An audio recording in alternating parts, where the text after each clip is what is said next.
Shut up and sit down. तो चलिए आइए अब हम लोग न्यूक्लियर फैमिली के बारे में पढ़ते हैं, एकल परिवार के बारे में।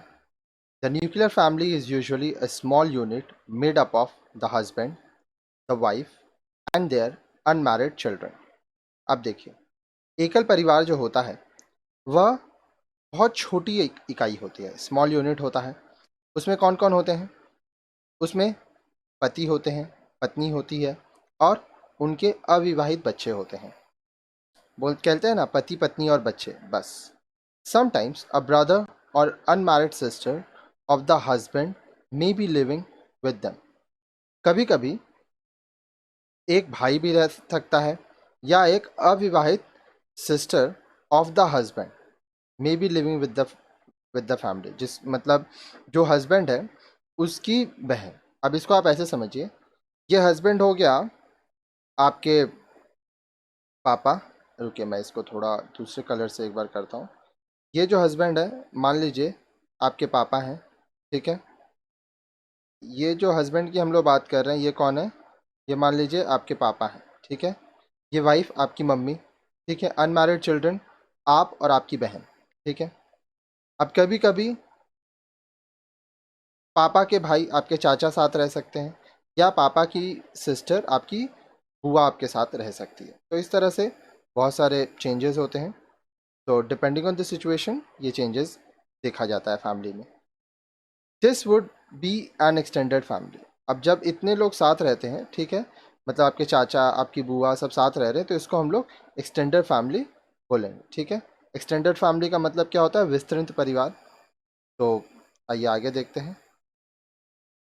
There are some advantages of living in a nuclear family. अब देखिए, अगर आप एकल परिवार में रह रहे हैं तो इसके कुछ लाभ भी हैं। अब क्या लाभ हैं, आइए देखते हैं। Members of a nuclear family are generally more independent and show greater initiative and self-reliance।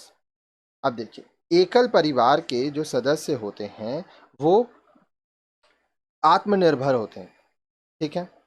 अधिकतम आत्मनिर्भर होते हैं। वो खुद के ऊपर विश्वास करते हैं, आत्मविश्वास से भरे होते हैं, ठीक है।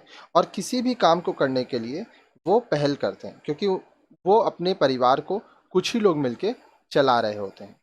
आगे देखिए, आगे बोल रहा है, the children are frequently encourage to make decisions, this increases their self confidence. अब देखिए, एकल परिवार न्यूक्लियर फैमिली में जो बच्चे होते हैं उनको ये प्रोत्साहन दिया जाता है, उत्साहित किया जाता है कि वो अपना निर्णय खुद लें। तो इससे उनका जो कॉन्फिडेंस है, आत्मविश्वास, वो बढ़ता है। Deeper emotional ties develop among the members.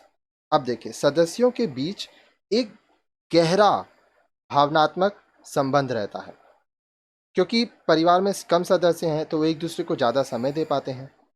This is on account of the greater privacy and also opportunities of mutual interaction which are available in nuclear family. अब ये किस प्रकार होता है? अब न्यूक्लियर फैमिली में ज़्यादा लोग तो हैं नहीं, तो लोगों को प्रिवेसी मिलता है, ठीक है। उन लोगों को ये मौका मिलता है कि वो आपस में बात कर सकें, ज़्यादा एक दूसरे को समय दे सकें। Seen that a society becomes more industrialized and urbanized, the incidence of nuclear family increases। ऐसा देखा गया है कि जहाँ पर समाज में इंडस्ट्रीज बहुत हो गया या लोग शहर में रहने लगे, औद्योगिकी बढ़ गई, लोग शहर में रहने लगे, वहाँ पर एकल परिवार न्यूक्लियर फैमिली बहुत हो गया, ठीक है। तो आप ये देखते होंगे शहर में न्यूक्लियर फैमिलीज ज़्यादा है। One of the foremost reason for families to be nuclear, especially in big cities, is housing problem।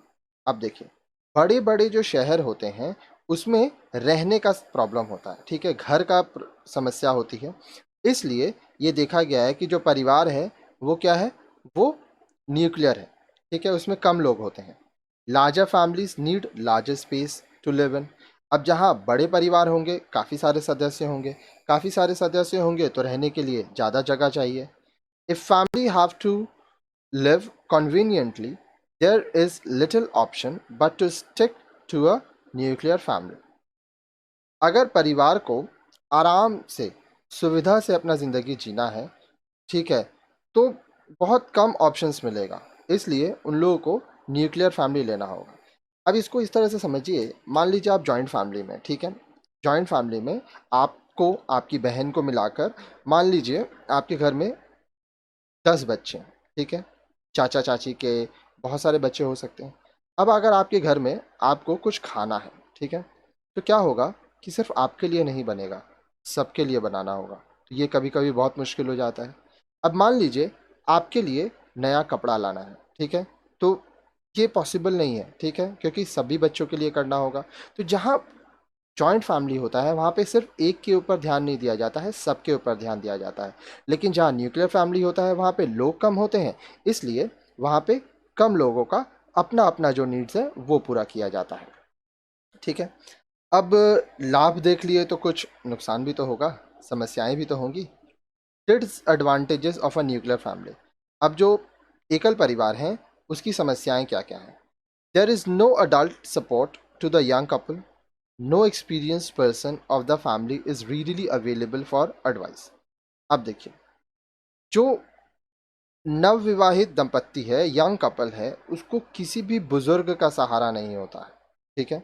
उनको सलाह देने के लिए कोई अनुभव व्यक्ति अनु उपलब्ध नहीं रहता है, ठीक है। कोई ऐसा व्यक्ति जिसको जीवन की ज़्यादा जानकारी हो वो न्यूक्लियर फैमिली में नहीं होता है।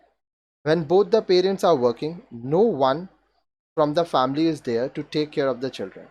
जब माता पिता दोनों ही काम करते हैं तो बच्चों का ध्यान रखने के लिए परिवार में कोई नहीं रहता है। In case of adversity, there is no one to support the family financially और इमोशनली। बुरे समय में परिवार को आर्थिक रूप से और भावनात्मक रूप से सहारा देने के लिए कोई नहीं होता है।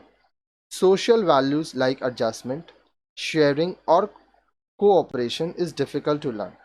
अब देखिए, एकल परिवार में जो सामाजिक मूल्य हैं, ठीक है, जैसे एडजस्ट करना, मिलजुल कर रहना, सहयोग करना एक दूसरे का, यह सीखना बहुत मुश्किल होता है। तो इस तरह से आप देखें, इसके आगे के वीडियो में आप पढ़े होंगे जॉइंट फैमिली के बारे में, और यहाँ पर आप पढ़े न्यूक्लियर फैमिली के बारे में।